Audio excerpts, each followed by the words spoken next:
Hello, I'm Angela from CELEBS.com. Thanks for talking to us today. Could you first just introduce yourself to me and tell me your relationship to Bob Marley?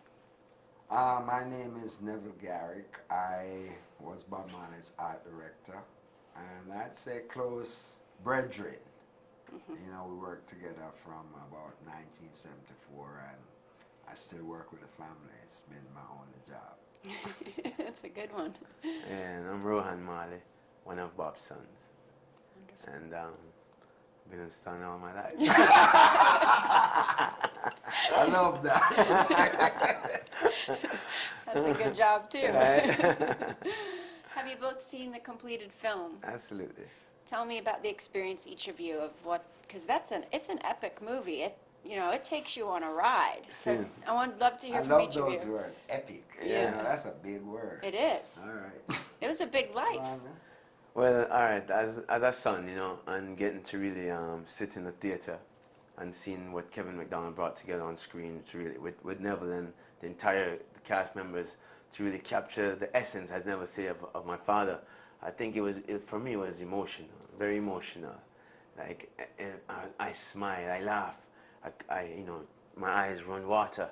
And so it was very emotional for me, because some things I just didn't even, wow, I really, like I couldn't even believe some of the things I heard, you know what I mean? And saw it in the movie. But of course I believed it, you know what I mean? But I mean, it was just, I never knew that existed growing up as a child. Like what? What was something Like that I never shocked knew you? my father had his entire body was riddled with cancer while he's performing on stage. I never knew he was sick. I never knew he had cancer. I only knew this when he passed away, that he had any problem. I never knew that he had a toe problem. You know, I never knew this. Yeah. I only knew, of course I knew my father got shot, of course, and I knew about the Peace Treaty and these things, but as far as his ailments, his personal, I didn't know these things. And to really see that, and really, I felt that. And I remember, it's a struggle from a child all the way through, but you'll never know, he'll never tell you. So I never knew that, and the movie really told me these things. Must have been healing for you on some level too. Yeah, man, a confirmation, because you can really see that, you know, when it's maximum respect to my father, because you love when someone do what they say they're going to do.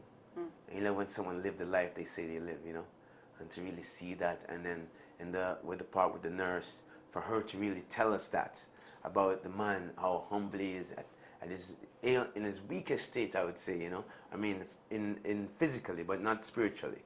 And to don't know that he kept up the same energy as if nothing was wrong. So that was very, very, you know, for I. How about for you? What was your experience of seeing the film? Yeah, I saw it, you know, several times from the first cut to the last cut. It just says the deepest, and maybe unlike Rohan, maybe because I was around and, you know, an elder, you know, working with Bob, there's not necessarily a lot of like new things that, you know, I learned, but there's still a few things. But his main purpose, you know, overusing the word again, essence, I think, because most people, they knew his chronological history. And that, yes, he was poor and, you know, went through, but it's more than a rags to riches story. It's someone who I think he was able to capture, who from his youth didn't know he was destined to do that. I don't think Bob really found out his real work till maybe after the attempted assassination of his life when we moved to England, and realized maybe the reason why he lived because he had this special work to do. Because he really started to work much harder after that. Like maybe he knew he had a short time.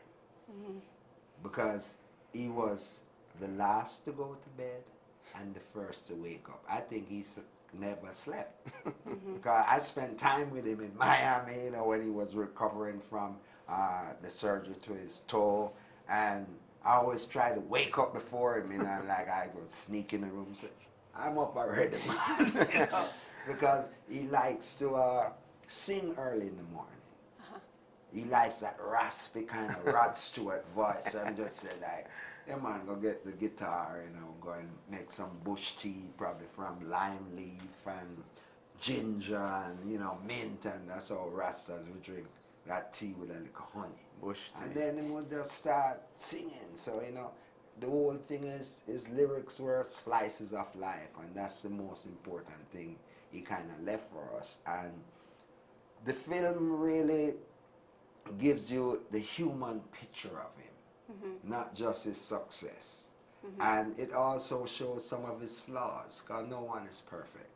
So I think the film was very honest, because Kevin didn't want to make a clinical film.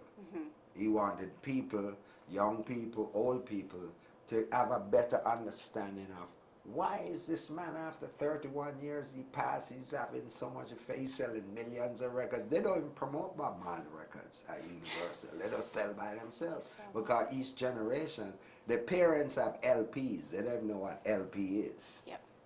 What's a record, you know, like, so now they buy it on CDs. So, and I think a lot of the kids heard it from their parents, heard it playing, and because Bob audience, you know, was huge in Europe, was getting bigger in America, but like all the college campuses, that was his playground or territory, you know. If he was alive today, do you think he'd still be championing his cause in the same way, in the same places? Do you think? Oh, most definitely. There wouldn't be no, I think we'd have a different world. Really? Yeah. How so? How so? Because if he was writing more than the 500 songs he has written already, which I think, like, you know, he didn't need to write another one. When I examine it, is that all the problems that we're having now, he sang about those things over 30-something years ago. What do you think You you'd know? say about Obama? You think he would have connected with him, because they have some things in Well, common? Obama said he listened to Bob Marley. Yeah. And he's also met Ziggy Marley. So, yeah, Ziggy was invited to the White House for the Easter Bunny thing to play for the kids. So I hope Obama is still checking Bob Marley lyrics, because if he does, he will beat Romney. He's a cartoon.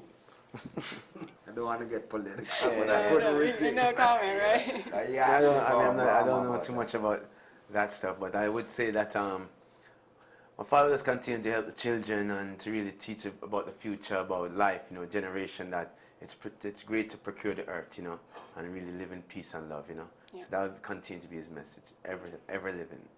One love. Yes. Thank you so much for your All time. right. Bless Pleasure you. talking to you. Thank you. All right, same here.